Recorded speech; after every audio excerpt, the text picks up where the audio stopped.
Hermanos, que el Señor les bendiga. Qué bueno que estamos juntos, qué bueno que estamos reunidos como iglesia. En esta hora vamos a prepararnos y estamos muy contentos porque comenzamos ya con nuestro libro.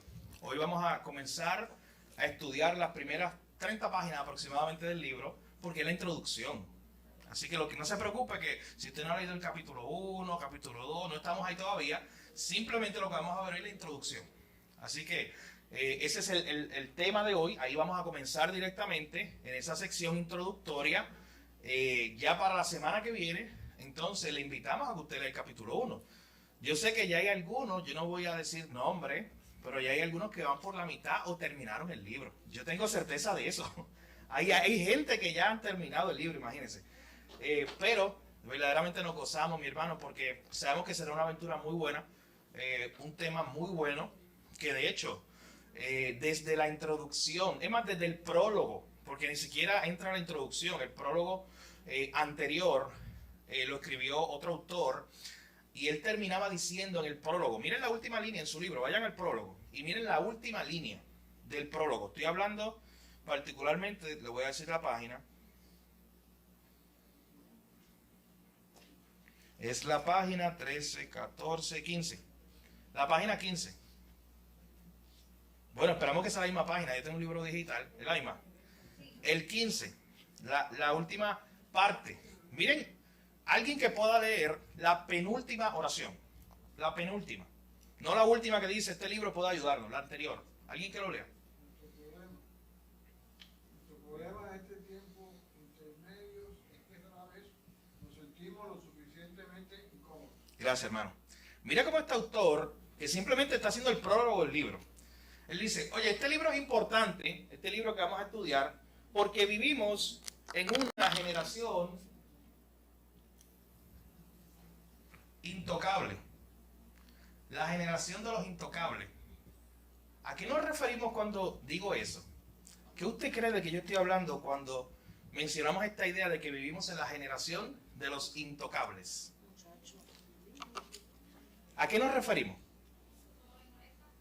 Una generación que todo le molesta. ¿Qué más? Quieren servirle a Dios a su manera. Quieren servirle a Dios a su manera. Y si yo le señalo, me ponen una barrera. ¿Qué más? Generación de los intocables. ¿Qué usted cree que me estoy refiriendo?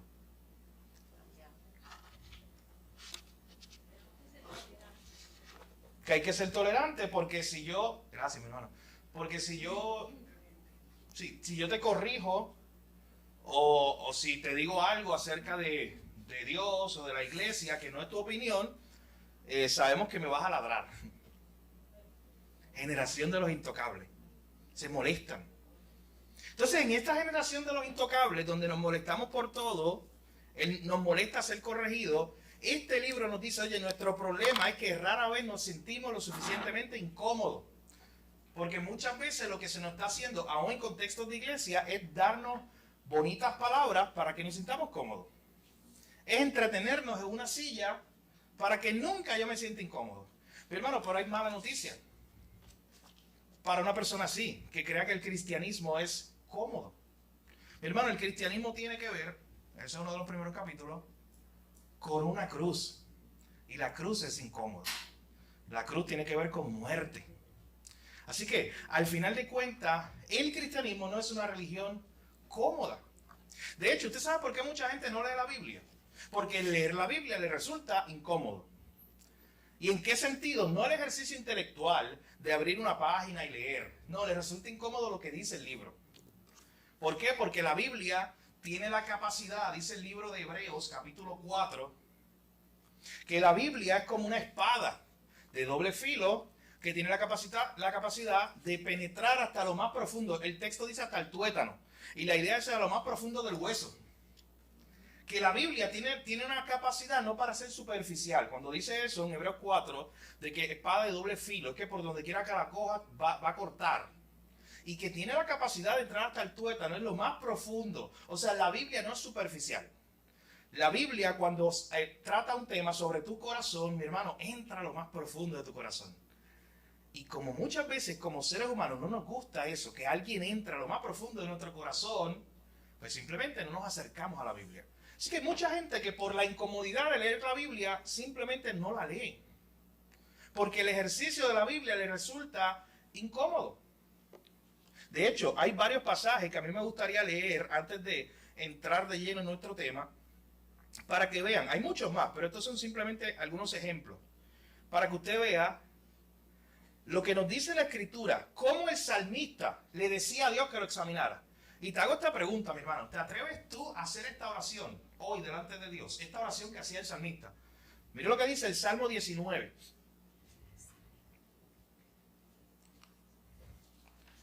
Y vamos a ver particularmente del Salmo 19, los versículos 12 al 13. ¿Alguien que lo pueda leer? Salmo 19, versículos 12 al 13, y luego el Salmo 139, y vamos a ver el versículo 23 y 24. Lo primero que queremos ver es que este libro, aún en su prólogo, está diciendo que pocas veces vivimos en una sociedad que pocas veces nos hace sentir incómodos, porque vivimos en la generación de los intocables, donde nadie quiere tocar esa fibra, donde preferimos simplemente pasar por alto muchas cosas, por no confrontar. Así que, por eso es que mucha gente no se acerca a la Biblia, porque la Biblia está diseñada para confrontarte precisamente.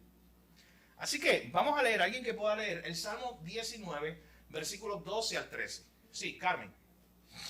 ¿Cómo puedo conocer todos los pecados ocultos en mi corazón? Límpiame de estas faltas profundas. Líbrame un cielo de pecados personales. No permitas que tus pecados me controlen. Entonces estaré libre de culpa y seré consciente de grandes pecados. Gracias. Sí, excelente. Miren lo que está ocurriendo aquí. El salmista está diciendo, ¿quién podrá entender sus propios errores? ¿Quién podrá entender esas veces que está ciego? ¿Quién podrá verdaderamente darse cuenta cuando está mal? Mi hermano, usted sabe que es mucho más fácil señalar el mal en otra persona que en usted mismo.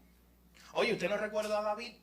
A David le fue más fácil señalar el mal en una historia hipotética, en un cuento, que en él mismo.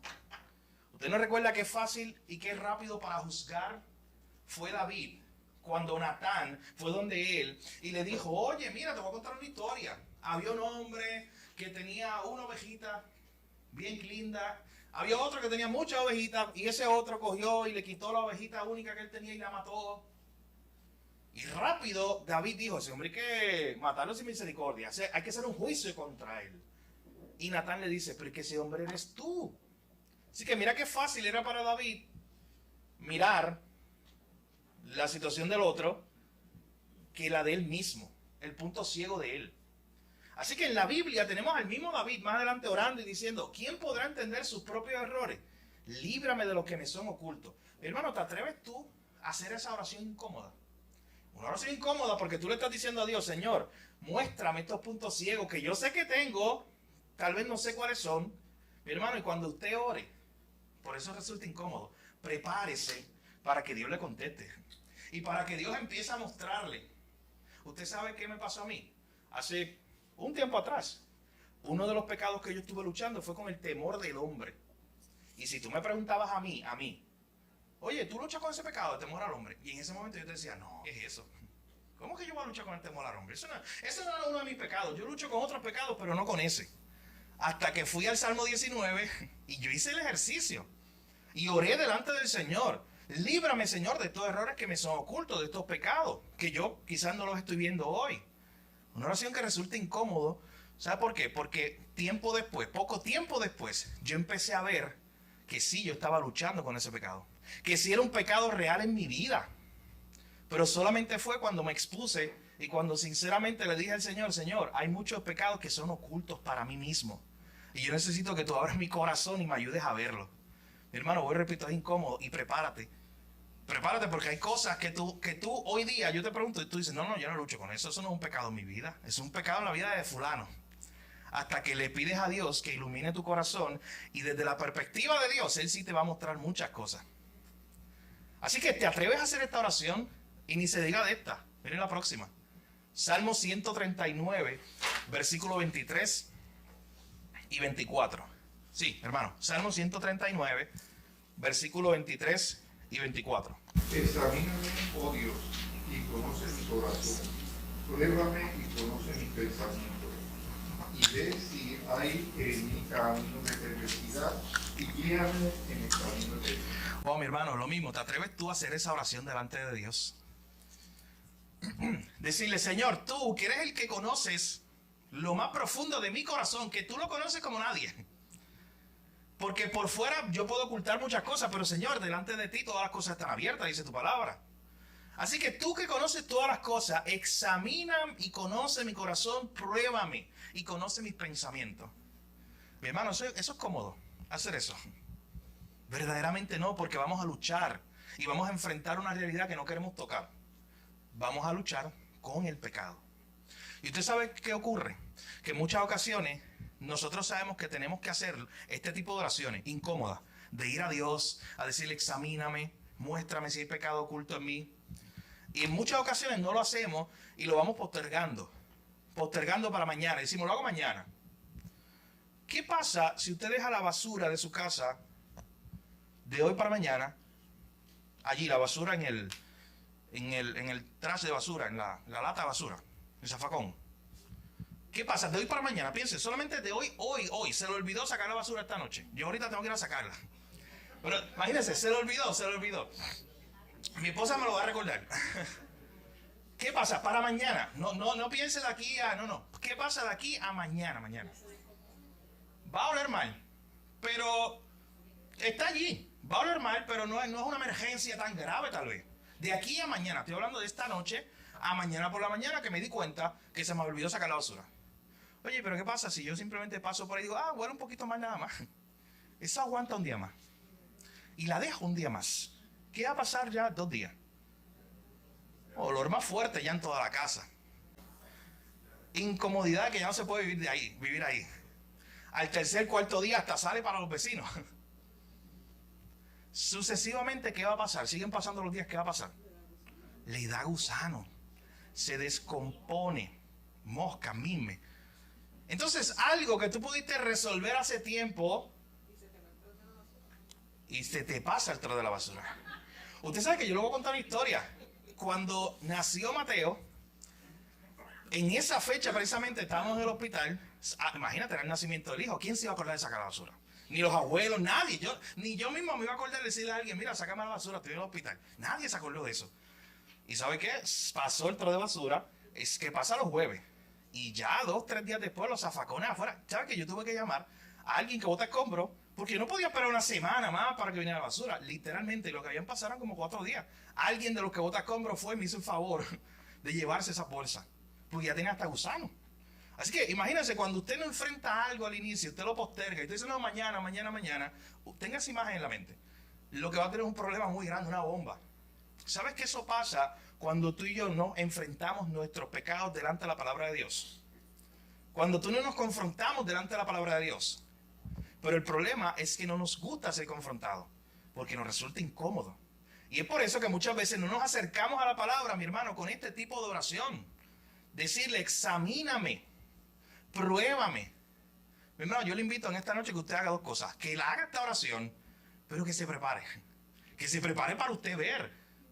Ser sincero delante de Dios y se prepare para enfrentar, que Dios le muestre que usted sí está luchando con algunas cosas que quizás ni se había dado cuenta o las estaba ignorando, las estaba dejando a un lado. Así que tenemos que examinar nuestra vida. Usted sabe que en el Nuevo Testamento hay mandamientos, exhortaciones explícitas para que usted examine su fe. Vamos a ver 2 pasajes nada más, hay más. Alguien que pueda leer Gálatas capítulo 6 versículo 4 y 2 de Corintios capítulo 13 versículo 16. Alguien que pueda leer Gálatas capítulo 6 versículo 4. ¿Quién lo puede leer? Sí, ¿qué dice? Así que cada uno someta a prueba su propia obra y entonces tendrá motivo de gloriarse solo respecto de sí mismo y no de otro. Mira lo que nos está diciendo ese pasaje. Este pasaje nos está diciendo que cada uno tiene que examinar sus propias obras. O sea, Pablo está diciendo a los Gálatas que ellos se tienen que examinar su relación con Dios, su vida espiritual. ¿Quieres un pasaje más explícito? Miren lo que dice 2 de Corintios, capítulo 13, versículo 5. No es el 16, perdón, versículo 5. Alguien que tenga ese pasaje lo puede leer. Gálatas, capítulo 13, versículo 5. Examinaos a vosotros mismos que estáis en la fe. Probaos a vosotros mismos. Wow, mi hermano, Pablo le dice a una iglesia, a creyente, le dice, oye, pruébense, examínense. ¿Eso es cómodo?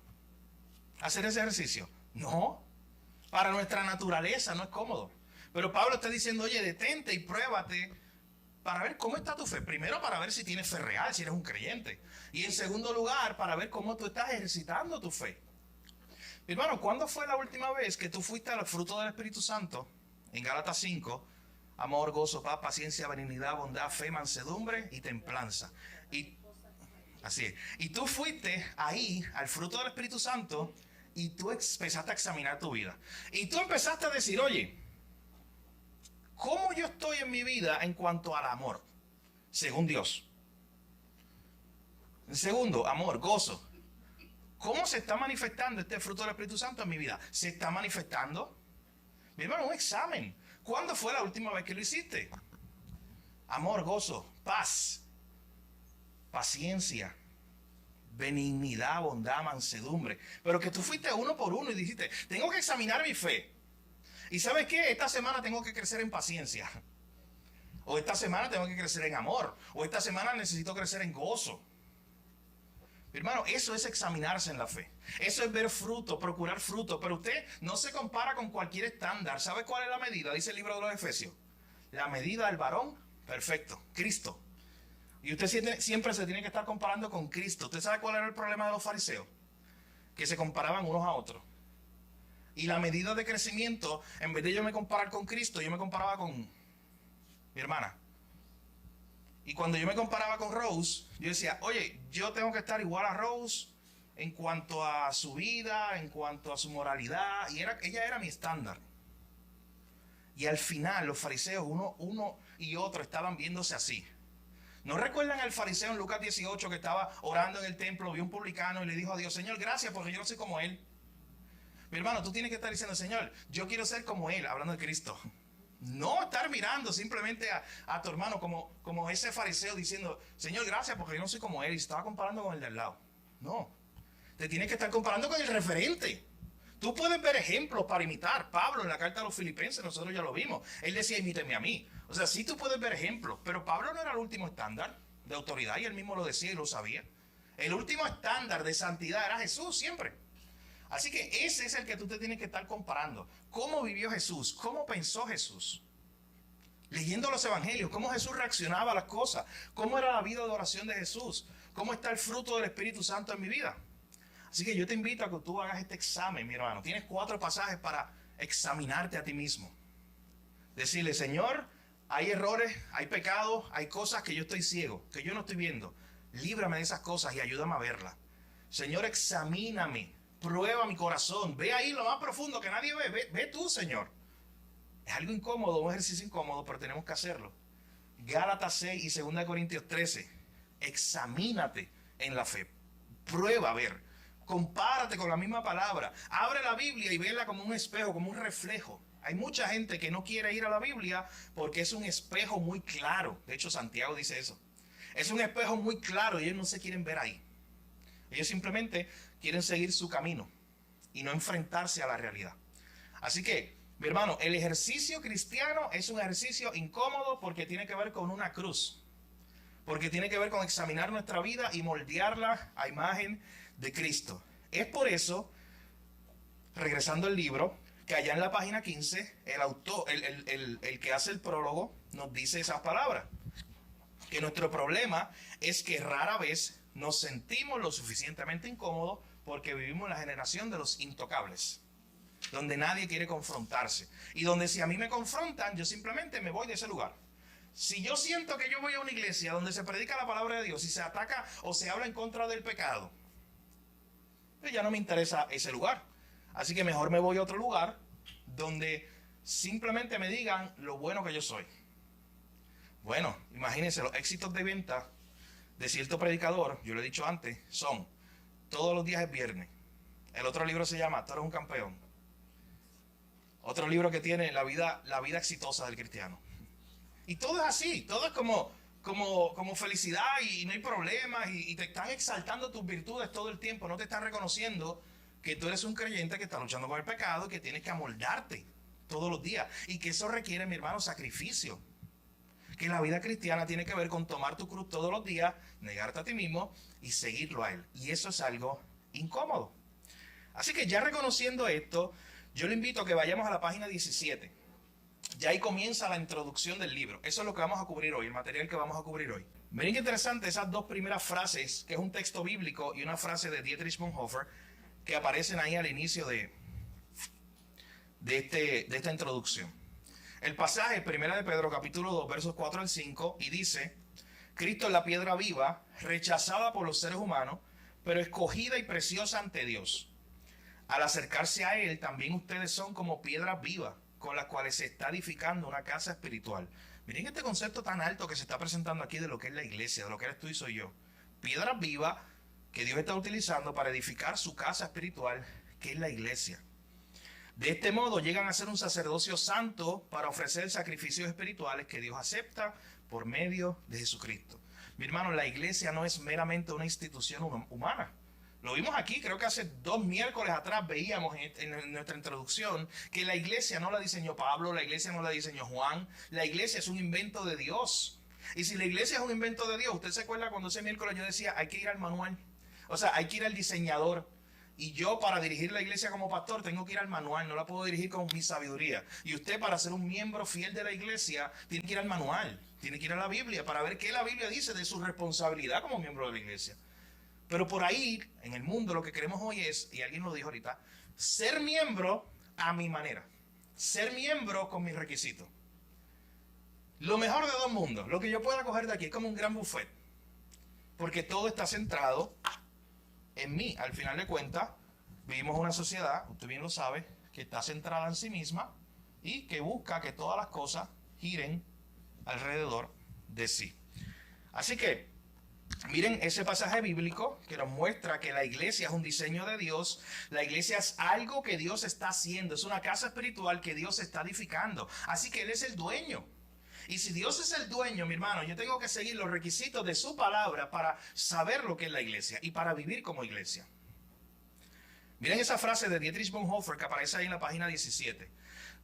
Aquellos que aman su sueño con una comunidad cristiana más que a la comunidad cristiana en sí misma, se convierten en destructores de esa comunidad, a pesar de que sus intenciones personales pueden ser muy sinceras, fervientes y sacrificadas. ¿Usted nota lo que le está diciendo aquí? ¿Quién entiende esa frase? Léala otra vez ahí. Piense por un momento. ¿Qué está comparando ese autor ahí? Aquellos que aman su sueño con una comunidad cristiana más que a la comunidad cristiana en sí misma, se convierten en destructores de esa comunidad. ¿Egoísmo? Hay 2 vertientes. Centrados en el yo, ¿sí? Sí, hay 2 vertientes totalmente contrarias.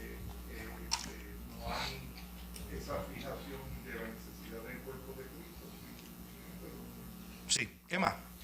Ellos se adaptan a la comunidad. Sí, así es. Importante. ¿Qué más? La iglesia ideal versus la iglesia real. Eso es lo que está hablando ahí. Muchas veces se sienten dueños de esa iglesia, de esa comunidad, y lo que hacen es mucho daño. Así es. La iglesia ideal versus la iglesia real. Él está diciendo, oye, hay gente que ama un sueño. Puede ser que lo que tú estés amando o tengas en tu mente es el concepto de la iglesia ideal. Y como estás tan envuelto con esa iglesia ideal, te vas a convertir al final de cuentas en un destructor de la comunidad real. Porque tú estás enfocado en una utopía, en algo que no existe. Y por estar envuelto en algo que no existe, en un ideal, te olvidas simplemente que tiene los pies en la tierra de la iglesia real. Y de hecho, yo quiero que usted sepa algo. ¿Usted sabe quién escribió estas palabras? Dietrich Bonhoeffer. Usted puede ver la película de su vida Pero yo le invito a que usted lea el libro. Lo escribió Eric Metaxas. Se titula Pastor, Espía y Mártir. Escuche bien, ese fue él, Dietrich Bonhoeffer, un pastor, un espía y un mártir, porque él murió en la Segunda Guerra Mundial. Él era un pastor alemán que cuando estaba subiendo Adolfo Hitler al poder, él fue uno de los primeros que señaló y dijo, oye, este hombre está mal. ¿Y sabe qué? Hubo parte de la iglesia en Alemania que le rió las gracias a Hitler. ¿Usted sabe eso? En Alemania hubo parte de la iglesia que dijo, sí, este es nuestro Führer, nuestro líder, nuestro héroe. Y lo siguieron. Y firmaron acuerdos con el líder, con Adolfo Hitler. Parte de la iglesia en Alemania. Y los que no hicieron eso eran perseguidos. Dietrich Bonhoeffer fue el líder de esa oposición. De hecho, él fue espía, porque literalmente él participó en muchas misiones. Incluso se le acusa de participar en misiones donde se estaba buscando atentar contra la vida de Hitler, porque decían, la única manera es sacar a este hombre de escena. Él fue a los Estados Unidos como profesor para dar clase y se le dijo, oye, quédate con nosotros. Olvídate de Hitler, olvídate de Alemania, quédate aquí con nosotros. ¿Y sabes qué él dijo? Oye, mi iglesia, mi gente está allá y ellos necesitan el evangelio. Y se fue para atrás. Él decidió la vida incómoda, de hecho. Y cuando regresó, ¿sabes que lo cogieron preso? Lo metieron a un campo de concentración. Estuvo mucho tiempo en la cárcel. Desde la cárcel comenzó a escribir cartas, libros. De hecho, escribió un libro que yo voy a citar aquí en esta clase mucho, que se llama precisamente La Comunidad Cristiana. Hablando de qué es la iglesia en medio de ese tiempo donde Hitler estaba haciendo escante. Y lo mataron. Él murió como un mártir. Hitler lo mandó a matar. Murió. Siendo un pastor. De hecho, lo triste, Dios es providente y Dios sabe por qué todas las cosas, pero desde la perspectiva humana, lo triste es que él murió y pocos días, pocas semanas después, fue que ese lugar, esa cárcel donde él estaba, fue liberada por los aliados de Estados Unidos y Europa. Así que por una semana más sobrevivía. Pero Dios tenía otros planes, que él iba a morir como un mártir. Pero lo interesante es que mire lo que está hablando este hombre. Él está diciendo, oye, tú puedes tener tu comunidad ideal y tú puedes tener la comunidad real. Y si ustedes notan, si usted ya leyó, hizo el ejercicio de leer solo la introducción, noten cómo comienza con esta pregunta. Y el pastor Edgardo introdujo toda esta clase. De hecho, hace como 4 semanas él les dio una tarea. ¿Usted no se acuerda de la tarea de que usted hiciera su iglesia ideal? De que usted pensara al menos en cómo era su iglesia ideal. Aquí el autor comienza desde la página 17 a describir su iglesia ideal. Y si usted no lo ha leído, yo le invito a que usted lo lea, es muy interesante. Porque aunque hay muchas diferencias culturales entre lo que él está escribiendo, recuerden que él escribe en otro contexto cultural diferente al de usted completamente. Pero hay muchas diferencias, pero noten que él empezó diciendo, oye, el edificio, ¿cómo sería mi iglesia ideal? Y empezó a diseñar su iglesia ideal en el edificio. De hecho, la iglesia ideal de él tenía todo autosustentable, todo era verde, green. O sea, en el sentido de que todo era en pro del ambiente, que eso no es nada malo. Pero todo era así, en pro del ambiente. La iglesia ideal tenía su cafetería, tenía su lugar aquí, tenía sus cuartitos, tenía unos apartamentos. Imagínate, él se fue lejos. Él le dijeron, diseña la iglesia ideal. Así que él se fue lejos. Esa era la iglesia ideal para él. Un super edificio. O sea, humanamente, la iglesia ideal para él dice, era esta. Un super edificio. Una super estructura. Y él la diseña. Si usted no lo ha leído, yo le invito a que la lea ahí, página 18 en adelante. Él da parte por parte cómo es su iglesia ideal. Una gran sala, un gran espacio. Luego, él comienza a hablar de cómo sería esa iglesia ideal en cuanto a ministerio y evangelización. Una iglesia que siempre evangeliza, es mi iglesia ideal. Una iglesia que tiene muchos ministerios de rescate, de ayuda a los pobres, de darle comida a los deambulantes, que la iglesia ideal va a tener una librería, y va a hacer esto, y va a hacer lo otro, va a tener un restaurante, escuche bien.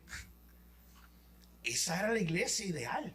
Desde un punto de vista pragmático, es decir, si a mí me dan a coger la iglesia ideal, imagínate que un arquitecto te diga, mira, dibuja ahí algo y te lo construyo. Una casa ideal, imagínense. Pues aquí él se lució y él dijo, pues si esto es mi iglesia ideal, yo voy a hacer cualquier cosa, lo que yo quiera. Así que él comenzó ahí y hasta el color de las paredes, el techo, todo lo escogió. Luego dijo que en teología él quería que la iglesia creyera en esto, en esto, en esto. Luego específicamente escogió cómo se vería un domingo. Y escuche bien, Una típica mañana del domingo comenzaría en el vestíbulo con un café cappuccino, un bizcocho croissant relleno de fresa y chocolate. Esa es la iglesia ideal. Escucha, él está haciendo ejercicio. Él dice, para mí lo mejor sería yo llegar un domingo y que me recibieran con el cappuccino, mucho whipped cream y un rico bizcocho de fresa relleno de chocolate.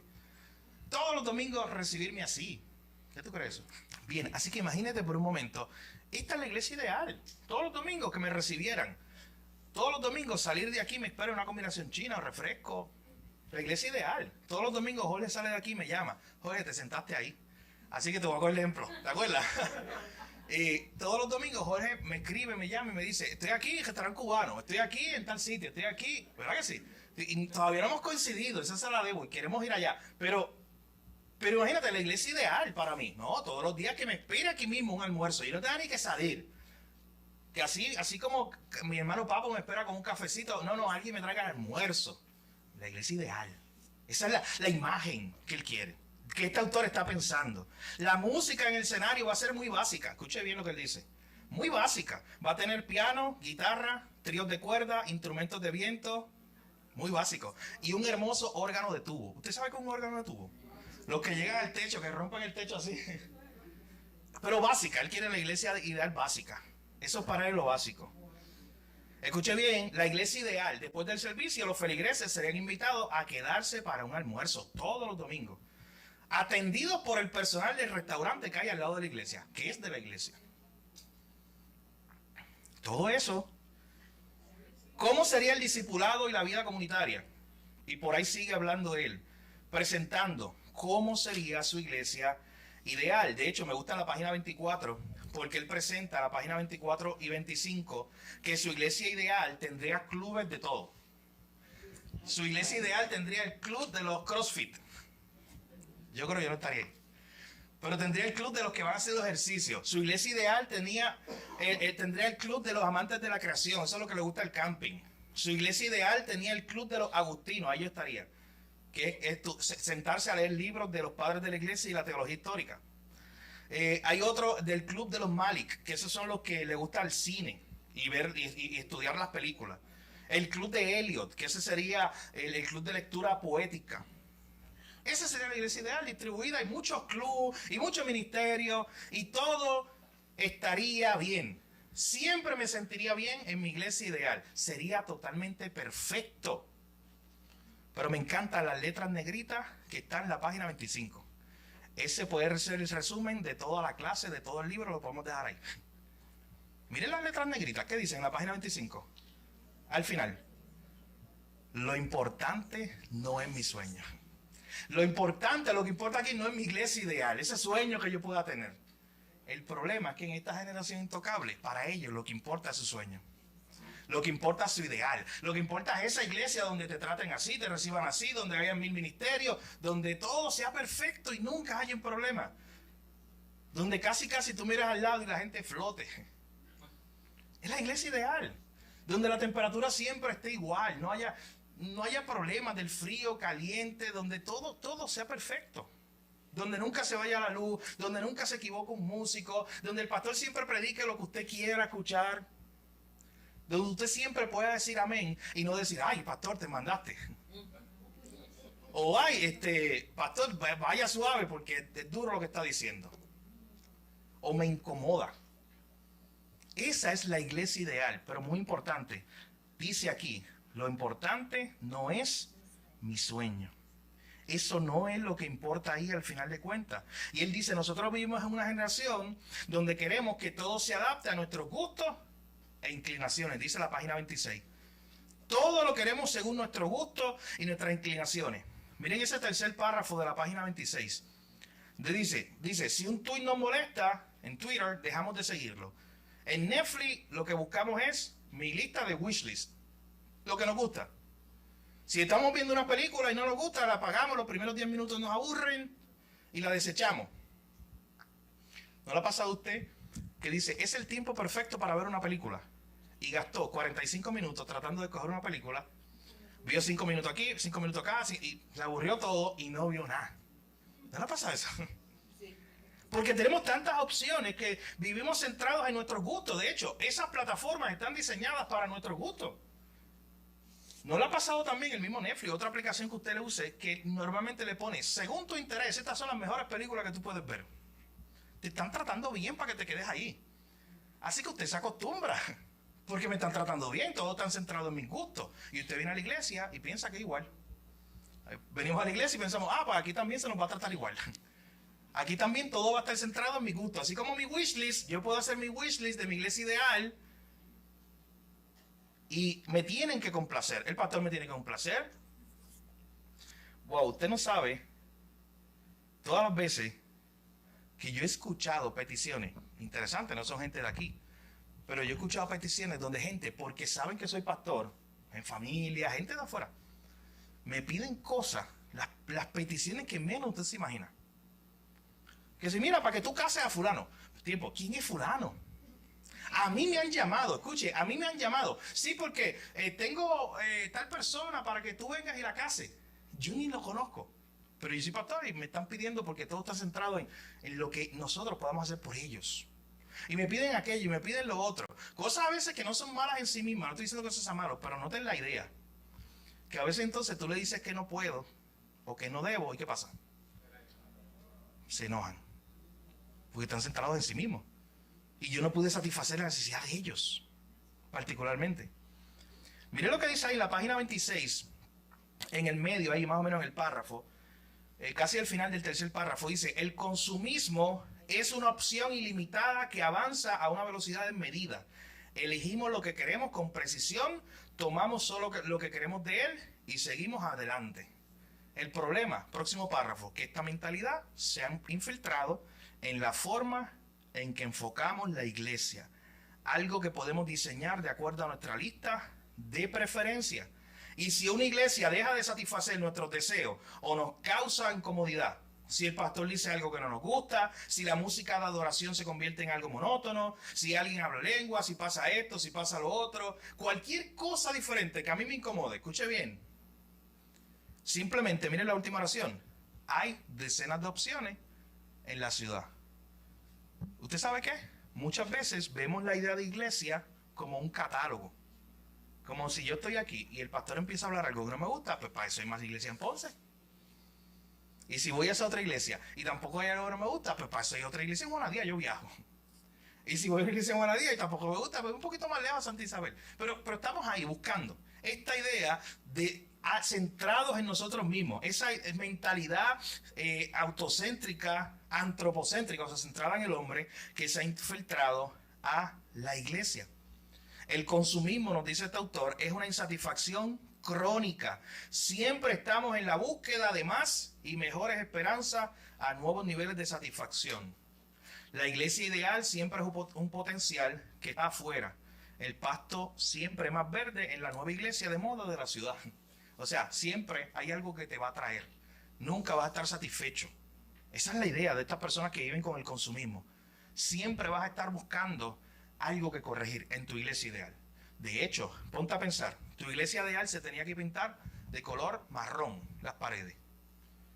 Imagínate que tú estuviste peleando todo el año, en todas las reuniones, se lo dijiste a todos los pastores, hiciste pancartas, enviaste mensajes de texto, le diste papelito a la gente para que la iglesia se pintara de brown, de marrón, que es tu color preferido. La iglesia por fin se pintó de brown. ¿Sabes qué va a pasar? ¿Sabes qué es lo próximo que va a ocurrir? Esa persona se va a enfocar entonces en lo próximo que no le gusta. Después que estuvo un año peleando porque la iglesia se pintó de brown, ya no va a estar satisfecha cuando tiene esa actitud. Ahora va a buscar otra cosa. Y nunca quedará satisfecha aunque tú le pongas toda la lista de opciones y trates de complacer a esa persona. Porque al final es la iglesia ideal, una iglesia utópica, una iglesia que no existe en la realidad. Y muchas veces tenemos esa mentalidad. Y miren lo que dice ahí, que es el próximo tema, entre la página 26 en adelante y 27. Lo que queremos versus lo que necesitamos. Oye, yo puedo querer muchas cosas, pero la pregunta es, ¿me conviene? ¿Es lo real? ¿Es lo verdadero? Siguiendo Filipenses 4:8, ¿es lo puro? ¿Es lo honesto? ¿Es lo justo? ¿Es lo santo? Utilizando todas las virtudes bíblicas. Yo puedo tener muchos ideales, pero ¿es lo que me conviene? Así que aquí hay un debate entre lo que queremos, porque muchas veces lo que queremos no es lo que necesitamos. Mi hijo quiere Doritos a las 9:30 de la noche.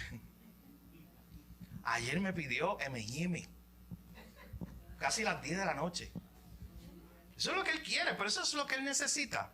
No, y menos sus padres, porque después no duerme. Así que tú y yo siempre vamos a estar luchando con eso. Lo que queremos, su deseo, el deseo tuyo y mío, versus lo que necesitamos. Mi hermano, al final de cuentas, le resumo esa introducción. Usted no necesita estar en la iglesia ideal según su sueño. Usted necesita llegar y estar y congregarse en la iglesia que está naciendo, está viviendo en el corazón de Dios. Es la iglesia que usted necesita, la que fue diseñada por Dios, la que está en su palabra, no la que está en su mente como iglesia ideal. Esa es la iglesia que necesitamos. Esa casa espiritual, como decía el pasaje de 1 Pedro 2, esa casa espiritual que Cristo, que es la piedra angular, está construyendo. De hecho, miren en la página 27 lo que dice. Si enfocamos a la iglesia a través del lente de lo que deseamos, o de lo que queremos que cambie, o del deseo de que nos cautive o que se adapte completamente a nosotros, nunca llegaremos a ninguna parte. Sin embargo, la iglesia no debe tratar de ser perfectamente entendida ni ajustada a nuestros deseos, anhelos. De lo que ella debería tratarse es de comprender más a Dios y encontrarlo donde Él está. La iglesia tiene que buscar una y otra vez, no en adaptarse a las necesidades de mi hermano David, de Ramón, de doña Inés, de Rose, de Jorge. Al final de cuentas, la iglesia, cuando hablamos de la iglesia, estamos hablando cuando somos un todo juntos. Debemos estar buscando cómo nos amoldamos a la palabra, cómo nos amoldamos al diseño de Dios para la iglesia. Porque ¿sabes qué? Una iglesia de 70 personas. Imagínate por un momento esta idea de tratar de satisfacer 70 opiniones diferentes. ¿Eso es posible, humanamente? No. Porque David quiere que se pinte de brown, pero Rose la quiere violeta. Y son dos nada más. Hay 70, 80 personas. Imagínense eso. No va a ser posible nunca. Porque cuando se pinte de brown, Rose se chisma. Y cuando se pinte de violeta, David se enoja. Esa no es la idea. Por eso la iglesia no existe para satisfacer las necesidades personales de la gente, los gustos de la gente. Mi hermano, la iglesia existe como el pueblo de Dios para ser transformado a imagen de Cristo. Lo que te tiene que dar la iglesia no es satisfacer tus deseos personales. Lo que te tiene que dar la iglesia es que te dé la palabra para que tú te transformes más a imagen de Cristo. Si tú estás en una iglesia donde se te está dando la palabra, mi hermano, estás en el lugar correcto. Porque es el lugar donde te vas a transformar, donde te vas a moldear. Así que en la página 27, escuchen bien lo que dijo Charles Spurgeon. Esta frase de Charles Spurgeon nos ayuda mucho, mi hermano. Escuche bien, estoy ahí en la página 27 en el medio. Alguien que me ayude a leer esa frase que está ahí. ¿La puede leer? ¿Qué dice? No me hubiera unido a una iglesia hasta encontrar la que creyera perfecta. Nunca me habría unido a ninguna. Si hubiera encontrado una, la habría estudiado en el mismo momento en que me incorporara a ella. Spurgeon era un genio. Miren cómo le escribía esto. Sí. Ya que no habría sido una iglesia perfecta después de que yo lo convirtiera en miembro de ella. Aún así, imperfecta como es el lugar más querido para nosotros en la vida. Mire lo que está diciendo Spurgeon. Él dice, si yo no me hubiera unido a una iglesia hasta encontrar la que creyera perfecta, nunca me hubiera unido a ninguna iglesia. O sea, si yo lo que hubiera estado buscando la iglesia perfecta, todavía la estuviera buscando. Eso es lo que está diciendo Charles Spurgeon ahí. Y de hecho, miren qué interesante, él dice, y si yo hubiera encontrado la iglesia perfecta, ¿sabe qué pasaba, Jorge? La dañaba yo. O sea, yo me hacía miembro y ya no era la iglesia perfecta. Así que al final de cuentas, él quiere ser muy enfático en que la iglesia perfecta, según el estándar humano, no existe. La iglesia perfecta, escuche bien, según el estándar de Dios sí existe. Porque esa es la que Él está diseñando, la que Él está construyendo. Una casa espiritual, un edificio espiritual de piedrita. Cristo es la piedra, que es el fundamento, y Él está construyendo una torre, imagínense, véalo de esa manera. Esa sí existe. Esa es la iglesia universal, lo que Cristo está haciendo. Y ¿sabes qué? Esa iglesia se reúne en edificios como este, pero esa iglesia también se reúne en una cueva. Esa iglesia también se reúne al lado de la playa. Esa iglesia se reúne en un piso de techo, unos palitos y un toldo, como nuestro hermano en Haití. Esa iglesia, no importa el lugar que se reúna, porque la iglesia ideal, según el estándar de Dios, no tiene que ver con esto, con la estructura. No tiene nada que ver, de hecho, mi hermano, nada que ver con la estructura. Siempre lo más importante fue la gente. ¿Quién es la gente? Los miembros de la iglesia, que son aquellos hijos de Dios transformados por el Evangelio. Lo que pensamos que queremos de una iglesia casi nunca es lo que necesitamos. Así que, al final de cuentas, ¿cómo debe ser esa iglesia ideal? Miren la página 28, segundo párrafo. La iglesia debe ser un cuerpo que trate de estimularse mutuamente para que se adapte a la semejanza de Cristo. En vez de un cristianismo a la carta, que eso es muchas veces lo que nosotros queremos, que tenemos que buscar una iglesia anclada en la palabra. Un cristianismo a la carta es ese cristianismo que tú dices, pues yo quiero esto, a mí no me gustan estas exigencias que me da Jesús de que vivir en santidad, pues déjame quitar esto. A mí no me gusta eso de la iglesia, de tener que vivir como un siervo del Señor, eso tampoco me gusta, vivir en santidad, así que eso también lo descarto. Tengo dos opciones, querer vivir con esa iglesia ideal, un cristianismo a la carta, o estar enfocado en una iglesia basada en la palabra de Dios. Miren ahora, ya para ir cerrando, página 29. Recuerden que esto es la introducción del libro, donde él va a estar hablando, haciendo un resumen de lo que va a ir presentando de aquí en adelante los próximos capítulos. Él dice, este libro trata sobre el reconfortante evangelio de Jesucristo, que nos lleva a tener esta vida para Él. Una vida que, aunque es incómoda desde la perspectiva humana, porque al ser humano no le gusta ser corregido, es la vida que Dios quiere que vivamos. Es el diseño de iglesia que Dios quiere que tengamos. Y mira cómo cada capítulo va diseñado hacia eso. Aquí en la página 29, hasta la 31, lo que hace el autor es simplemente, y esto es lo que vamos a leer para finalizar, hacer como un resumen de los capítulos que él va a traer. Miren el primer capítulo, abraza la incomodidad. Los cristianos que desean crecer deben abrazar, más que temer o repudiar, los aspectos difíciles que implican seguir a Jesús. El cristianismo comenzó con una cruz. Así que significa que es incómodo, significa sacrificio, significa sufrimiento. Y queremos un Cristo sin cruz, o un cristianismo sin cruz. La santidad es incómoda porque los cristianos son llamados a vivir de forma apartada al mundo que los rodea. Eso es incómodo porque a su carne y a mi carne lo que nos gusta es adaptarnos a este mundo. Y este mundo está diseñado para satisfacer los deseos de mi carne. Por mis ojos, por mis oídos, todas las cosas están enfocadas en llamar mi atención, en alimentar mis deseos pecaminosos. Eso es lo que hace el mundo todo el tiempo. Así que es incómodo vivir en contra de la corriente. Mi hermano, como decía un autor, esto no es un juego de niños. Vivir en santidad en un mundo tan corrupto y pecador como el que estamos viviendo es algo muy incómodo. También en la iglesia vamos a escuchar verdades incómodas. Verdades sobre ética sexual, sobre la realidad del infierno, sobre el universo, sobre cualquier cosa. Usted va a escuchar realidades que a veces no están adaptadas a su concepto, al concepto que ya usted trajo de afuera. Y usted tiene que decidir, oye, al final de cuentas, yo decido lo que aprendí en el mundo, lo que aprendí en la calle sobre tal o cual tema, o lo que dice la palabra. Hay muchas verdades ahí en la Biblia que van a ser incómodas para nosotros entenderlas o tratar de aceptarlas. Hay también un amor incómodo, porque Jesús nos llama a mantenernos unidos. Jesús nos llama a incómodamente mantenernos juntos. Y ese capítulo está muy bueno, porque precisamente trata de esta idea de que yo unirme con Jorge, y de hecho fue toda la relación o la conversación que tuvimos en aquella clase hace 2 miércoles atrás fue basada en esa idea de que probablemente Jorge y yo nos parezcamos, o lo que más nos une es Cristo. ¿Te recuerda cuando decíamos que hay muchas cosas que nos diferencian, pero Cristo nos une?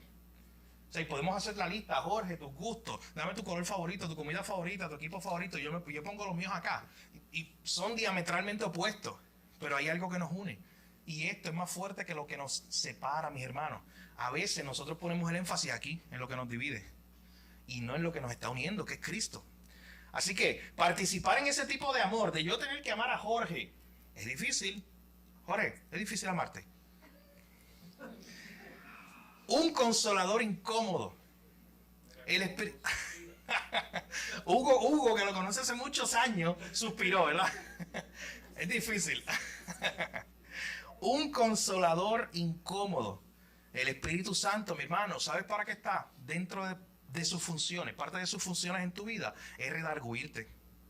Es como que alarte, es mostrarte, decirte, oye, esto está mal. El Espíritu Santo recordando la palabra de Dios a tu conciencia. ¿No te ha pasado cuando tú vas a pecar o pecaste y el Espíritu Santo te redarguye? Hiciste algo mal. Mentiste. No perdonaste. Hiciste algo que no debías hacer o estás pensando hacer algo que no debes hacer. Ese es el Espíritu Santo. Y es incómodo. Incómodo para la parte humana, carnal, que quiere hacer ese pecado. Pero el Espíritu Santo te está redarguyendo. Mi hermano, la misión es incómoda. El tener que nosotros movernos, dar nuestros recursos, ir a otro lugar que no es el nuestro.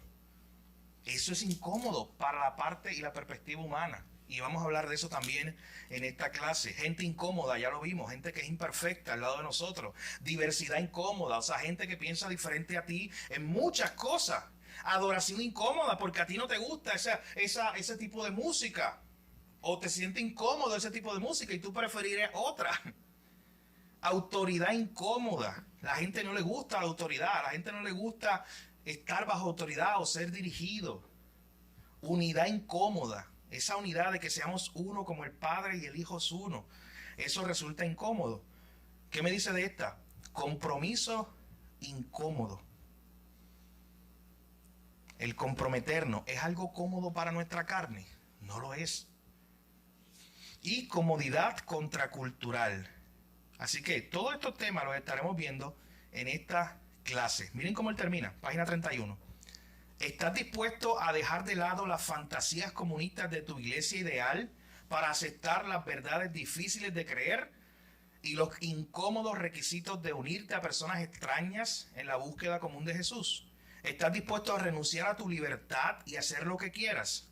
¿Estás dispuesto a aceptar las personas